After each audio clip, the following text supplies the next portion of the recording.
when I'm evaluating players or general managers or people in sales or marketing or finance or any employee who I've ever hired, when I'm evaluating them, I'm doing it according to, are they meeting expectations?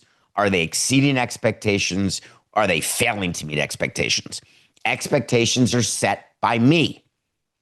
It doesn't matter that you think they're unrealistic. It only matters whether I think they are realistic. If you set a bar too high for a salesperson, they don't hit it, you have the right to fire that person. And that person has the right to say, dude, there's no way we were going to have 20,000 season ticket holders. And I say, but that's what I wanted, and you didn't get it. We're moving on. No steak knives for you. When you put a team together on the field, you're doing the same thing. You are putting together what your expectations are, and you are assuming them in your mind to be rational. That's why I never said 20,000 season ticket holders was a goal. But when you're going into the season as the Atlanta Braves or the Baltimore Orioles, and I want to talk about Orioles, Braves, Marlins as three fascinating teams right now, where there has never been a more important moment for those front offices. Because who are we? Who were we supposed to be? And are we too late to be that today? Or can I do something where we can be what I thought we were going to be tomorrow?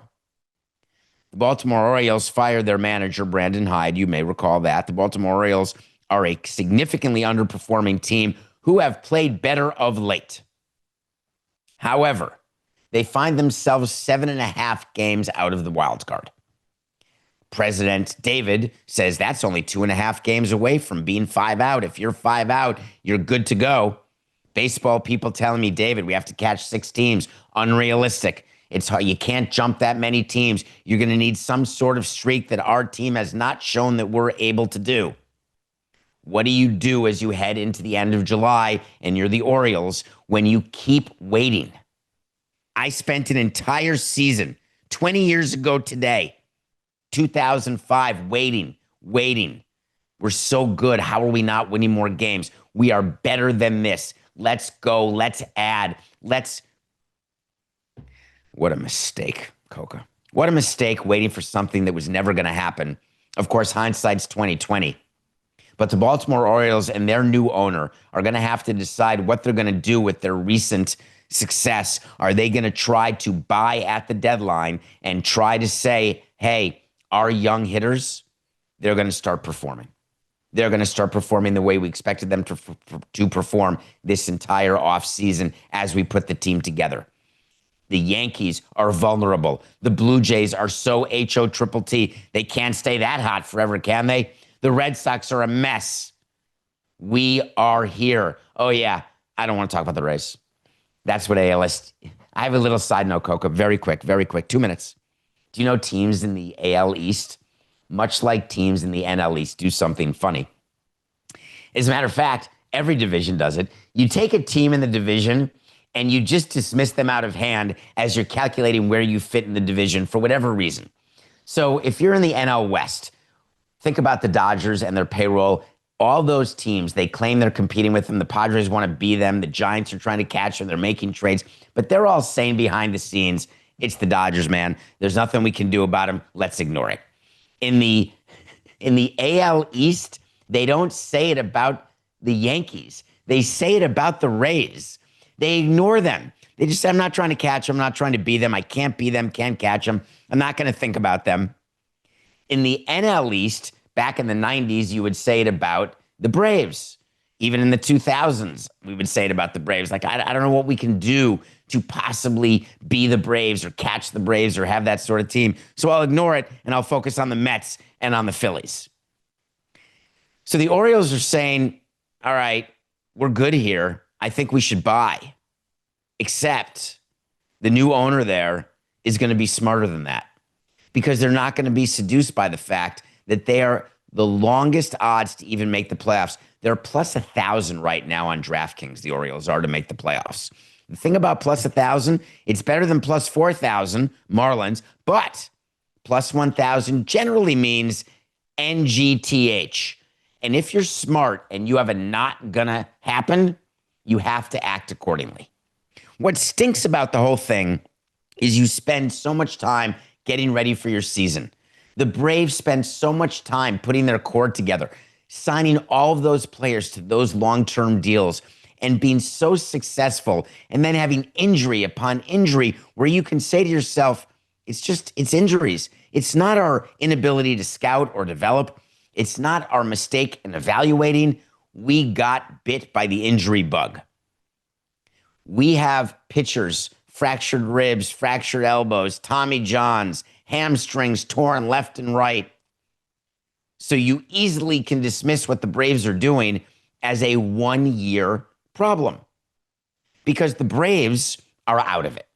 The Braves are not going to make the playoffs. The Braves are going to be part of the stat where you start 0-7 and you do not make the postseason ever. I said to you, if there were any team that could start 0-7, and I said this on the 8th game of the season, it's the Braves. The Braves are positioned, and then they hit 500. They had Acuna back. They had Strider back for a hot second, and the thought was they are going to roll. It turns out the reason stats are stats in this case is that it sort of ends up being the case. But when you've got your core signed, which is not what the Orioles have, it's not what the Marlins have, what do? Do you reevaluate the core that you signed? Do you try to move some of the long-term deals because you've changed your evaluation based on what happened this season?